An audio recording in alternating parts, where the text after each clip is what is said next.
would want all of the harvest to be gathered. And we're supposed to literally pray for more laborers. We're supposed to literally pray for more soul winners. And I heard recently a bozo, a foolish preacher, get up and he said that he doesn't want any more soul winners in his church. He wants Christians. And I'm like, first of all, that's a weird distinguishment, okay? And in fact, the only way to have a soul winner is for them to be saved, okay? We don't believe the stupid Judas doctrine, okay? We check that at the door. But to say that you want a Christian, and then he'll clarify, well, I want Christians with charity, but I don't want those soul winners. Well, let me say this. If you're a Christian and you have charity, it's because you're a soul winner, okay? There is not a soul winner that's saved that doesn't have some level of charity, okay? Now, I'll say this. You could be a soul winner and lack charity in some areas of your life, but you can't be without charity because it's one of the most charitable things that you can possibly do. Now, you could obviously preach the gospel with the wrong heart, and obviously the Bible talks about people in 1 Corinthians chapter 13 having these wonderful gifts and everything like that. But if you're going out to get someone saved, sorry, that's a charitable act. And to say that there's these people, all these people out there preaching the gospel of Jesus Christ without charity, it's just a bizarre attitude. And let me say this. People that attack soul winning are bad people, period. What a wicked person would attack soul winning and try to attack going out and preaching the gospel. I mean, how can you honestly say that you care about lost people if you want less soul winners? I mean, just, you have this whole field of grapes ready to be picked, and you care so much about those grapes. I want less people to gather the grapes. It's like you just must not care about the grapes. Now, if you really care about the grapes, you would want everyone to get gathered. You would grab as many people. Hey, come with me. Let's get all this. We don't want to waste anything. We don't want to let anything go. And the reality is, there's only this one life to gather as many grapes as you possibly can. And the only thing that we get to take with us is the grapes. And you say, man, I'm getting hungry. It's a spiritual picture for souls.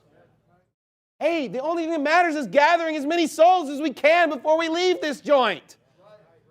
And it's not about me getting them saved or you getting them saved. It's about them getting saved. Who cares? I mean, what a wicked person would want anyone to go to hell for any reason. To say you want less soul winners, to say you want more people to go to hell. That sounds like the attitude of the devil. What a wicked person. But Jesus Christ, even in his last dying moments, in the last moments of his life, he's still loving other people, and he's still praying for the saved, and he's still caring about the gospel getting out. What kind of love does he have? Go to Luke chapter 21. Go to Luke chapter 21. We should want more people on our team, not less. And you know what? If I have more soul winners and less people in my church, praise the Lord. Hey, if we have 200 people at our church or whatever the number is, and only half of them go soul winning, and I have the opportunity to pick between two things, keep 200 people in my church or go to 105 soul winners, I'm going to 105 soul winners. Why? Because you showing up here is not going to be as great as another person going out there and preaching the gospel and getting someone saved. You know why someone would be so desperate to have people show up rather than having soul winners? Is because there's no one in the room listening to the sermon. So they're just so concerned with somebody actually showing up. And the reason why they don't want a soul winner to show up is because when they hear the really garbage preaching, they're going to go somewhere else and go soul winning. Yeah, right. So of course you don't want soul winners. You just want brain-dead idiots to come and fill the pew just so you can feel like you're important. That's what you really want. It's Josh Gander, by the way, all right? If you're wondering. What an idiot. It's like, why do you call this guy out? Well, he keeps showing himself to be wicked. And you say, you're saying he's not saved. I didn't say that, but even if he is, he's still wicked. And why would anybody attack soul winning? All right. Luke 21.